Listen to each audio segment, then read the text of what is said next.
I was born in a small, forgotten town where the streets seemed to whisper stories of broken dreams. The houses were gray, the windows often cracked, and people carried the weight of survival in their eyes. If there was one thing my childhood taught me, it was this: life doesn't hand you miracles. You have to fight for them. My father worked in a factory that smelled of rust and exhaustion, while my mother stitched clothes for neighbors to bring in extra money. We were not poor in spirit, but poor in everything else. The winters were merciless, and the nights echoed with silence because heating was a luxury we couldn't afford. As a boy, I used to look out of the window at the trains rushing past our town. Those trains carried people to cities, to possibilities, to places where life seemed larger and brighter. And I promised myself, one day, I will be on one of those trains, and I won't be coming back until I've made something out of this life. But promises are fragile when you are young. By the time I turned 17, life had already shown me its ruthless side. I failed my high school exams. Not because I wasn't capable, but because I was too busy working part-time jobs, loading boxes at a warehouse, cleaning floors at a diner, sometimes even standing outside in the freezing cold handing out flyers, anything that put food on the table. When the results came, I saw my name at the bottom of the list. I remember how my teacher shook her head, as if failure had already defined me. For weeks, I felt like a shadow moving in a world full of light. My friends spoke about universities, careers, and dreams. I had silence. Silence and the gnawing thought that maybe this was it. Maybe my destiny was to live small, to survive quietly, and to vanish like so many others in my town. But then, one night changed everything. I was walking home after a late shift at the warehouse.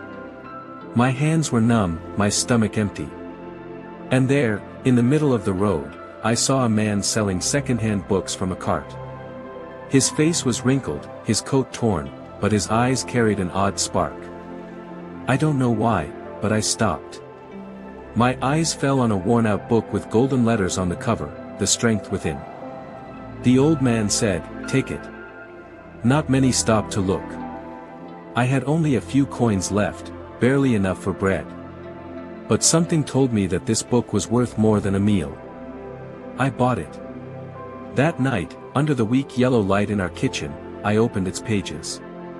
The book spoke of people who had fallen, who had been crushed by life, yet who rose, stronger than before. It wasn't just words, it was a mirror. Every story whispered to me, "You are not finished. This is just the beginning." For the first time in months, I felt a fire inside me. Small, fragile, but burning. From that day, I decided, I will not be defined by failure. I will not let poverty dictate my worth. I will rise, no matter how many times I fall. The morning after I finished reading that book, I walked out of my house with a different posture. My pockets were still empty, but my heart carried something priceless: belief. Belief that my life could be more than just a cycle of struggle and defeat. I began small. Every night after work, I would spend at least an hour reading. The old book had unlocked something inside me, and I started searching for more. I borrowed books from neighbors, I visited the town library, though most shelves were dusty from neglect, and I filled my mind with stories of explorers, inventors, artists, and leaders. It was strange, almost magical. The more I read, the less heavy the world felt. My body was still tired, my wallet still thin, but my soul was stretching, growing wings. One story that stayed with me was about a young European painter who spent years starving in Paris, selling sketches for a few coins, rejected by every gallery. People mocked him, told him he had no talent, that he should quit. But he didn't. He painted anyway, with burning passion. Decades later, his art became priceless. His name was celebrated around the world. That story lit a spark. If he could turn rejection into legacy, why can't I? I realized then, dreams don't belong only to the rich or the lucky. Dreams belong to the stubborn, to those who refuse to give up. But belief alone wasn't enough. I needed action. I decided to leave my town. It wasn't easy, My parents were against it. My father said, "Life out there is crueler than you think. Better to stay here, live safe, even if small." My mother cried, worried that I wouldn't survive alone. But deep down, I knew, staying would kill me faster than leaving.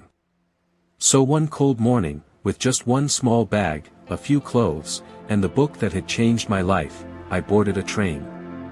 My hands trembled as the wheels turned, carrying me away from the streets of my childhood. For the first time, I wasn't just watching the trains, I was on one. The city was overwhelming. The noise, the crowds, the endless lights, I felt invisible in a sea of faces. I had no plan, no connections, barely any money. For days, I slept in cheap hostels, sometimes even on park benches. Hunger became a familiar companion. But here's the strange thing, I wasn't afraid. For the first time in my life, I felt free. I was no longer trapped in a cage of routine misery. I was out in the unknown, fighting for a future that only I could imagine. I took whatever jobs I could find, washing dishes in restaurants, carrying bricks at construction sites, handing out newspapers at busy intersections. People looked at me as just another desperate young man trying to survive. But inside, I was training. Every day of struggle was shaping me, hardening me, preparing me. At night, after long hours of work, I studied. I studied business, communication, even basic computer skills in free libraries. I wanted to learn the language of success. My body was exhausted, but my mind was hungry, unstoppable. Still, failure followed me like a shadow. I tried to start small ventures, selling handmade crafts, offering to tutor kids, even attempting to design posters for local shops. Most of these failed. People laughed. Some told me to get real and stop dreaming. Each failure felt like a knife, but instead of cutting me down, it carved me deeper, stronger. There was one night I'll never forget. I had just lost the last of my savings in a failed attempt to rent a tiny stall for my craft business. I sat alone on the steps of a closed shop, shivering in the cold, holding my empty wallet. For a moment, I felt the weight of hopelessness crushing me. My father's words echoed in my head, "Life out there is crueler than you think." Tears burned my eyes. I whispered to myself, maybe he was right. Maybe I am nothing more than a fool chasing illusions. But then, I reached into my bag and pulled out the strength within. I opened it randomly, and the line I read said, "Those who rise are not the ones who never fall. They are the ones who refuse to stay down." Something snapped inside me. I clenched the book, stood up, and told myself, "No. I will not go back. I will not give up. If failure is the price, then let me pay it 100 times.